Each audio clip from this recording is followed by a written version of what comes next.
Om Shri Gurubhyo Namaha Hari Om Vivekinam Mahapragyam Dhairyodarakshamanidhim Sada Vinavapurvam Tam Vidyatirtha Gurum Bhaje Ajnanam Jannavitirtham Vidyatirtham Vivekinam Sarvesham Shupatam Tirtham Bharati Tirthamashraye Vidya Vinaya Sampannam Vitaragam Vivekinam Vande Vedanta Tatpakyam Vidushekara Bharati.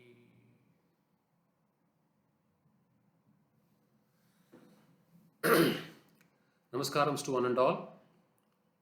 Happy again to be part of this group which is celebrating in a very joyous state of mind the completion of 2 full years of Vishnu Sahasranama chanting along with various other shuktas without interruption. It's an amazing feat by any stretchable standards. It would not have happened for many. All this is possible in a temple, but not possible in a house or with a group of people. With this sense of timing, regularity, uniformity, consistency, and without a break. So, only divine grace can get you here. Mahasannidhanam and Sannidhanam's Paripurna Anugraham has taken all of you together and made you crawl 2 long years of recitation. Be extremely thankful to God. All of you have to be extremely thankful to spend close to 1.5 to 2 hours a day, roughly 1.5 hours I think, a day in prayers without interruption requires enormous divine grace, and you should have done enormous punya.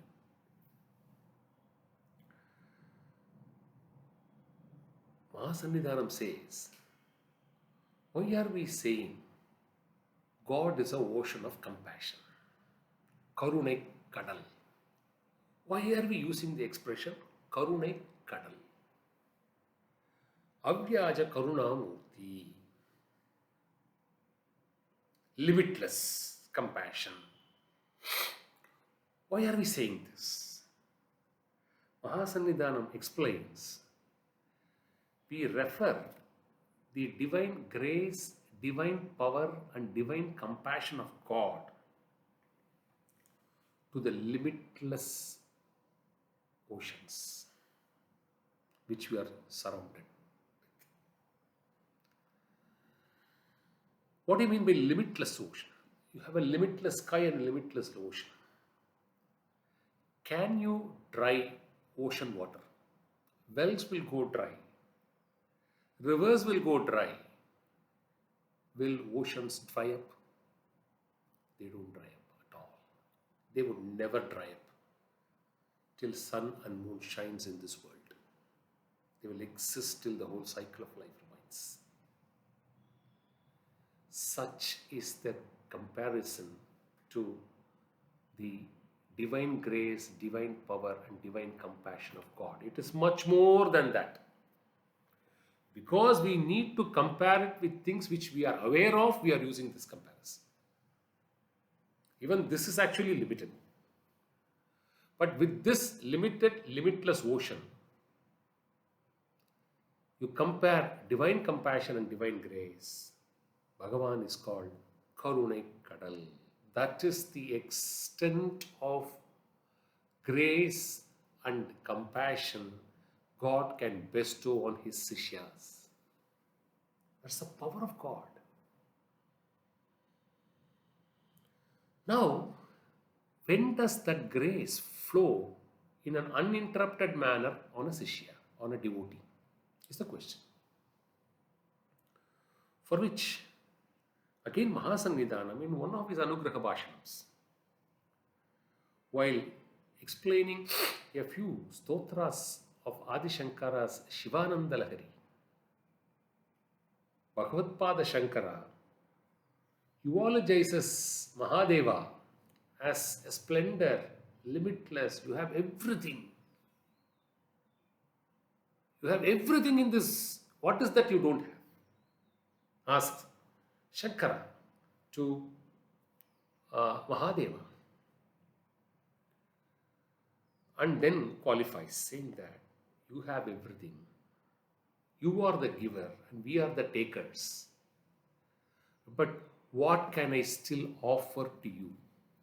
Is there anything that I can offer? And Bhagavatpada Shankara says, yes, there is still one which we can offer to God. What is that one?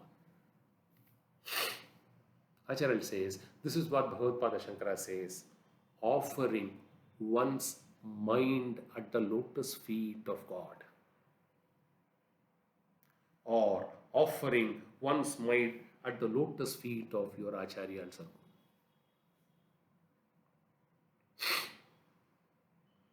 Mahasamidhanam proceeds further to say, what do you mean by offering the mind to God? Like a shirt or a pen, can you take it out and then offer it somewhere? Place it somewhere. Mind is intangible, invisible, uncontrollable, limitless. So, what do you mean by offering the mind? Can you just pluck mind somewhere from here and then place it? You can't. So, offering the mind would mean remembering the lotus feet of your God and Guru in your mind. What connects us with God? It is the mind. How does the mind get connected with God? By filling thoughts about God. So Shankara says, when I say I offer my mind to you, O Mahadeva, may your lotus feet always remain in my heart and in my mind, and allow me to meditate on you. This is the connect and this is the power. Once this connect happens, then bliss, grace, divine power, divine compassion, everything will start flowing from the source to the devotee. He gets connected with the source. You need to switch on the light. There must be power. Mere switches and tube lights, will it fetch you light? You have to connect it to the power. You have to connect it to the energy level. So that connecting is through the process of mind edging itself in the remembrance of God.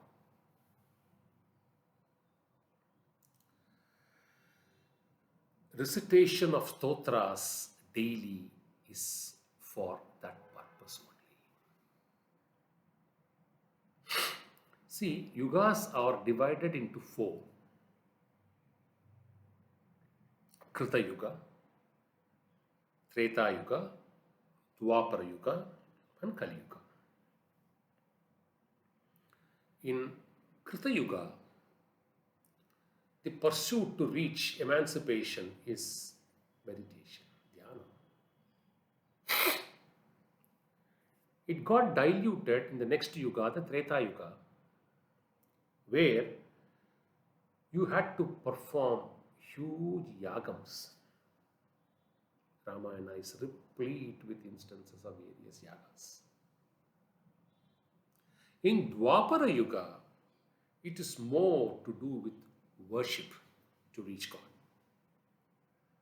And in Kali Yuga, one reaches God, and the easiest, safest, fastest, and the smoothest mode is by chanting the name of God.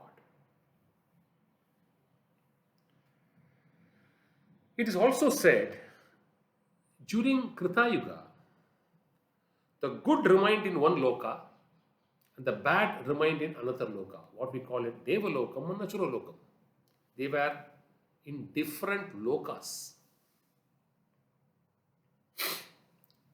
In Treta Yuga, they were in different regions. Ravana was in Lanka.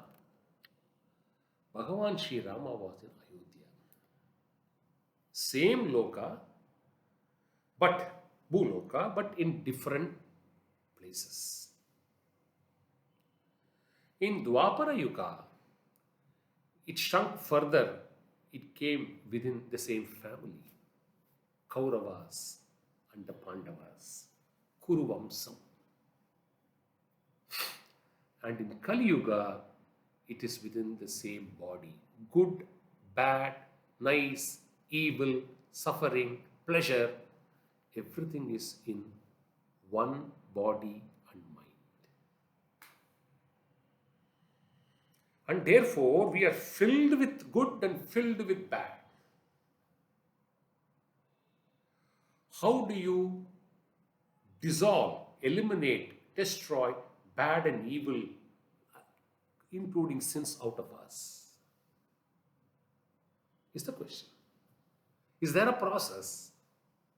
Vishnu Sahasranamam is one of the processes. Chanting of Vishnu Sahasranamam every day. We had one talk on Palasuti separately. We already done it, so I need not have to repeat it. Essentially, Papam, Papa Nivaranam, Roha Nivaranam, Bhayam, no fears. One who chants Vishnu Sahasranamam will not have fears. That's an assurance given.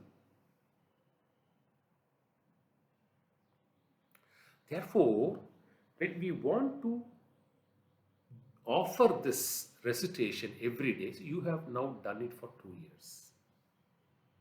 It's not a simple process, it's not an easy process. Enormous punyam has brought you here. More importantly now, this should generate enormous bhakti. Mahasannidhanam, in several of his Anugraha Bhashanams, had repeatedly said, look here, people come and tell me, Swami Hile, I do 2 hours of puja, 4 hours of puja, I do 10,000 jabams, I do 25,000 jabams a day. What is the use? I put to them only one question. In your 3 hours, how much time did you think and meditate on God?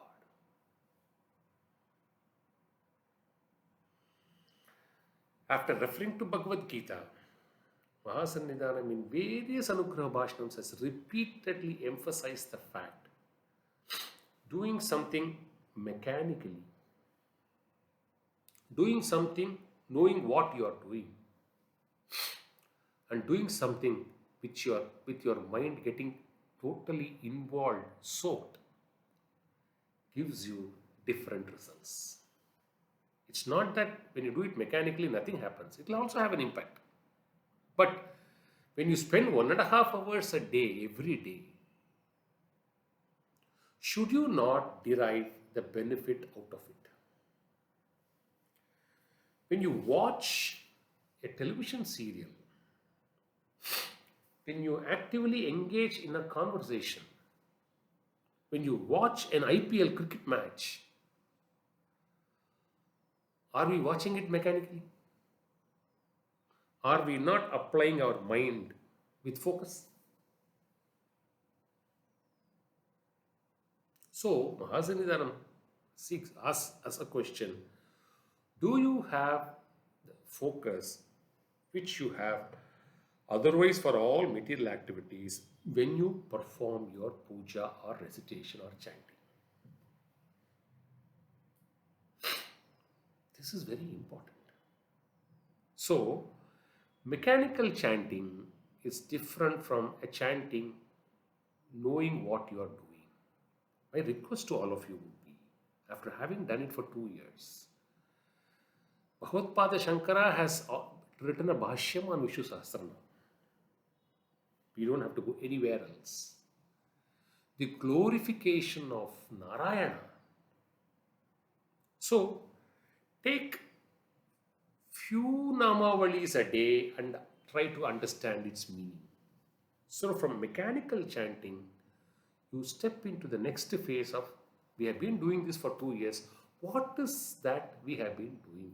How does these divine names are glorified? How is Narayana, the all pervasive, how is Narayana portrayed in this Sahasranama? Why they want us to first understand the meaning to some extent is understanding leads us to remembrance. And remembrance leads our mind to get involved in what we are doing. Otherwise, you can watch TV and chant Sahasranama. You can eat and chant Sahasranama. You can do anything and also chant Sahasranama. That's not going to give you the pala. You say, Palasuti says this, why I have not got it? Shraddha. So, any activity involving God, any service rendered to a guru, unless the mind involves itself into it, one will not get the Purna Pala. Involvement of the mind is a prerequisite for prayer. If you want benefits to arise out of that prayer, it can be material benefit, it can be spiritual benefit, that depends on the maker of the mind. That depends on the person. So, benefits to accrue move from mechanical chanting to knowing what you are chanting and allowing the mind to sink while chanting the stotra. Ultimately, prayer is a mind game. Bhakti will arise only when mind sits in prayer and not the mere body. Sitting in one place, we can't become a Bhaktiman. Sitting in one place, mechanically chanting something, we can't become a Bhaktiman. Sitting in a place, chanting a name, involving our mind and meditating on Sri Rama, meditating on Mahasannidhanam, meditating on Sannidhanam, will transform ourselves into a Bhakta. Transformation happens only when mind gets involved, not otherwise. And see our epics. When we read about Gajendra Moksham, when we read about Bhakta Prahlada, when we read about the bhakti of Narada, the unstinted faith of Draupadi, and above all, the unparalleled, uncomparable Bhagavan Shri Hanuman,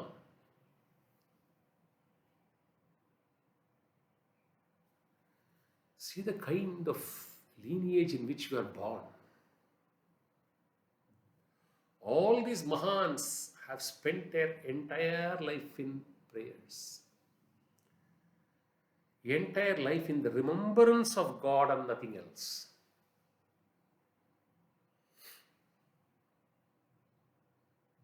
And impact is enormous. If we understand in this fashion and start moving in that direction. So, Mahasannidhanam gives one more example. What do we mean by puja? By chanting a stotra. So, Mahasannidhanam, along with his Guru Jeshta Mahasannidhanam, Jagat Guru Srimad Abhinav Vidyadhita Mahaswami held camp, went to Calcutta. And Tarakeshwara is a very important Shiva temple there, not in Calcutta, away from Calcutta. And there was a Swamigal in that place who had a lot of reverence to the Sringeri Peetham. So, on their invitation, both the Acharyas went to Tarakeshwara. And all the three were allowed to perform puja for Bhagavan Shiva, Mahadeva. So, the servants ensured all the puja dravyankal is kept for all the three Swamijis. Jyeshta Mahasannidhanam and the Swamiji of Tarkeshwara temple. So Mahasannidhanam went and performed the puja, did elaborate Abhishekam, Alankaram, Vartani, came back. Then the Swamiji of Tarkeshwara temple went and prayed and came back. Jyeshta Mahasannidhanam went and sat inside.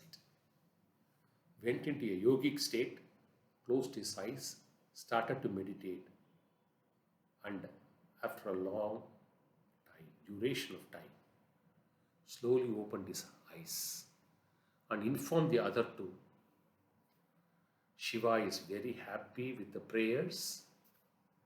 He is indeed blessing all of us. I was also able to offer a good puja to Tarakeshwara Swami.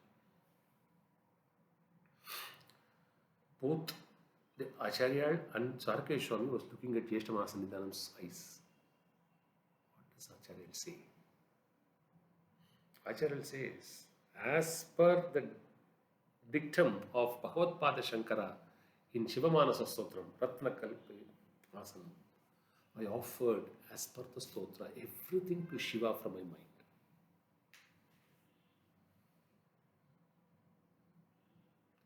So it is this offering which has made me remain in peace and happiness, and Bhagavan also has attained Preeti.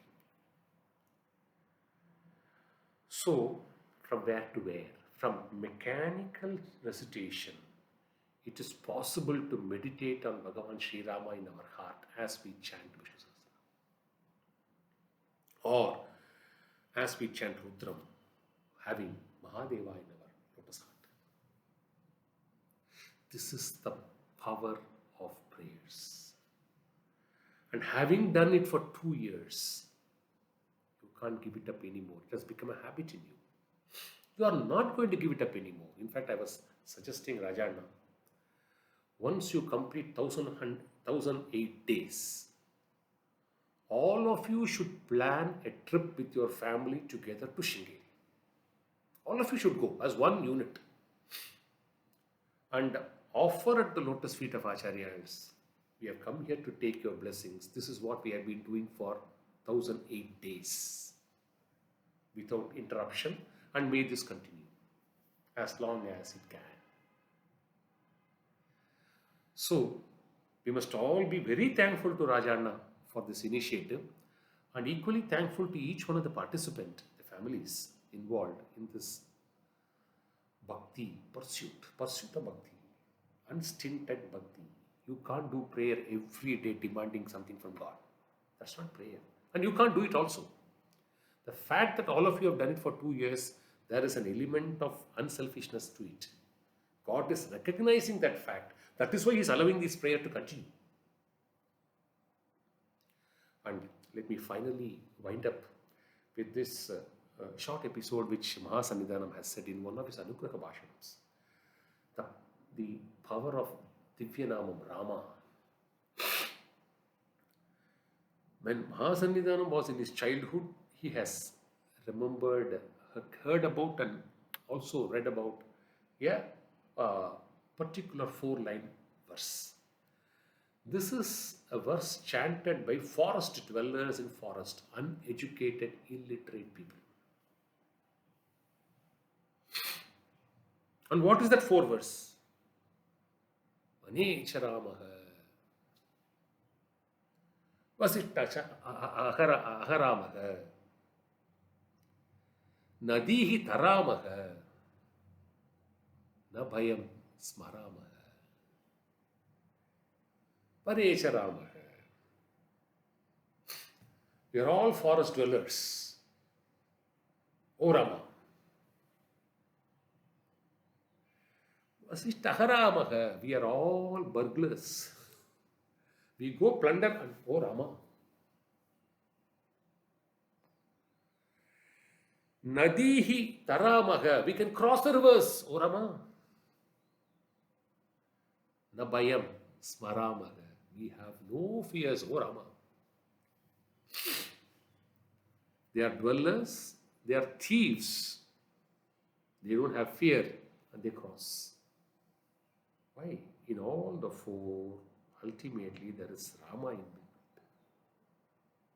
And they progress in life. It takes them to moksha. So, Palasuti says, Papa Nivaranam, Roga Nivaranam, Bhaya Nivaranam. Palasuti also says, it is a rakshay. It gives you peace and it leads you into the marga of moksha, emancipation, which is what all of us should strive to whatever extent possible in this birth. Having been born in this environment and having seen a guru in our lives, we should not miss this golden opportunity. We thank Rajanna once again. It is every time we come here, whether it benefits all of you, I do not know, but it certainly benefits me. It makes me work for a while and in the process meditate on the lotus feet of Acharya and God. ரொம்ப ரொம்ப ரொம்ப சந்தோஷம். ரொம்ப ரொம்ப பாக்கியம் பண்ணியிருக்கேன். உங்கள் எல்லாருக்கும் நமஸ்காரம்.